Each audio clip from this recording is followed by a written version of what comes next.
Hi guys, అందరికీ నమస్తే. Welcome back to our channel. Friends, ఈరోజు మనం ఈ వీడియోలో అయితే ఏపీ డిఎస్సి నోటిఫికేషన్ సంబంధించి మంత్రి బొత్స సత్యనారాయణ ఒక క్లారిటీ అయితే ఇచ్చారు. దానికి సంబంధించి పూర్తి డీటెయిల్స్ అయితే మనం ఈ వీడియోలో తెలుసుకున్నాం. ఫ్రెండ్స్, అంతకన్నా ముందు చిన్న రిక్వెస్ట్, మన ఛానల్ ఇంకా సబ్స్క్రైబ్ చేసుకోకుండా వీడియో చూసినట్లయితే వీడియో కింద ఉన్న red colour subscribe button click చేసి పక్కన వచ్చిన గంట సింబల్ అయితే యాక్టివేట్ పెట్టుకుందాం. అదేవిధంగా ఆల్ సెలెక్ట్ చేసుకున్న ఫ్రెండ్స్, నేను చేసే ప్రతి లేటెస్ట్ అప్డేట్స్ అయితే మీ మొబైల్కి నోటిఫికేషన్లో వస్తుంది. అదేవిధంగా వీడియోని ఇంకా లైక్ చేయకపోతే వెంటనే లైక్ చేసి కొంచెం సపోర్ట్ అయితే ఉంది ఫ్రెండ్స్. ఇక ఆలస్యం చేయకుండా వీడియోకి అయితే వెళ్దాం. ఫ్రెండ్స్, మనం ఇక్కడ చూస్తున్నాము ఏపీ డిఎస్సి నోటిఫికేషన్ పై మంత్రి బొత్స క్లారిటీ ఇచ్చేశారు. 2-3 రోజుల్లోనే అంటూ ఒక న్యూస్ మనం ఇక్కడ చూస్తున్నాము.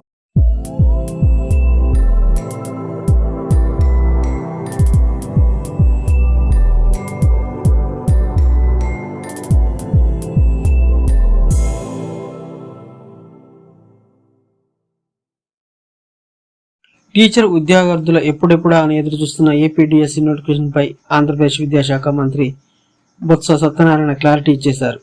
దీంతో ఏపీ డిఎస్సి నోటిఫికేషన్ పై ప్రభుత్వం నిర్ణయానికి వస్తున్నట్టుగా తెలుస్తుంది.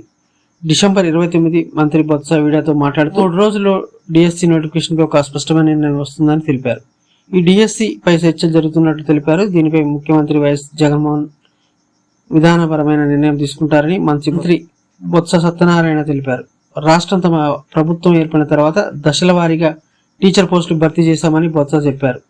సీఎం జగన్ ఆదేశాల మేరకు టీచర్ పోస్టులపై నివేదిక సిద్ధం చేశామన్నారు. ఫ్రెండ్స్, ఇది వీడియోలో అయితే మనం చూస్తున్నాము. ఏపీ డిఎస్సి పై అయితే మంత్రి బొత్స సత్యనారాయణ క్లారిటీ వచ్చిందని చెప్తున్నారు. ఏపీ డిఎస్సి నోటిఫికేషన్ పై ప్రభుత్వం ఒక నిర్ణయానికి వస్తున్నట్టుగా తెలుస్తుంది. 2-3 రోజుల్లో అయితే డిఎస్సి నోటిఫికేషన్ ఒక స్పష్టమైన నిర్ణయం వస్తుందని తెలిపారు. ఈ డిఎస్సి పై చర్చ జరుగుతున్నట్టు తెలిపారు. దీనిపై ముఖ్యమంత్రి వైఎస్ జగన్మోహన్ విధానపరమైన నిర్ణయం తీసుకున్నారని బొత్స సత్యనారాయణ తెలిపారు. రాష్ట్రం తమ ప్రభుత్వం ఏర్పడిన తర్వాత దశల వారీగా టీచర్ పోస్టులు భర్తీ చేశామని బొత్స చెప్పారు. ఫ్రెండ్స్, ఇది వీడియోలో అయితే మనం చూస్తున్నాము. ఎన్నో రోజులుగా ఎదురు చూస్తున్నటువంటి ఆంధ్రప్రదేశ్లో డిఎస్సి కోసం ఎదురు చూస్తున్న అభ్యర్థులకైతే ఒక గుడ్ న్యూస్ అని చెప్పవచ్చు. అయితే ఇది మనకి కొత్త సంవత్సరంలో నోటిఫికేషన్ వచ్చే అవకాశం అయితే ఉన్నట్టు తెలుస్తుంది. ఫ్రెండ్స్, ఇది వీడియో నచ్చితే కనుక లైక్ చేయండి, కుదిరితే కనుక ఫ్రెండ్స్కి ఫ్యామిలీ షేర్ చేయండి. ఫ్రెండ్స్, ఇలాంటి మరిన్ని లేటెస్ట్ అప్డేట్స్ కోసం అయితే మన ఛానల్ని సబ్స్క్రైబ్ చేసుకుని డైలీ ఫాలో అవుతుండండి. ఓకే ఫ్రెండ్స్, నెక్స్ట్ వీడియోలో కలుద్దాం. సెలవు, నమస్కారం.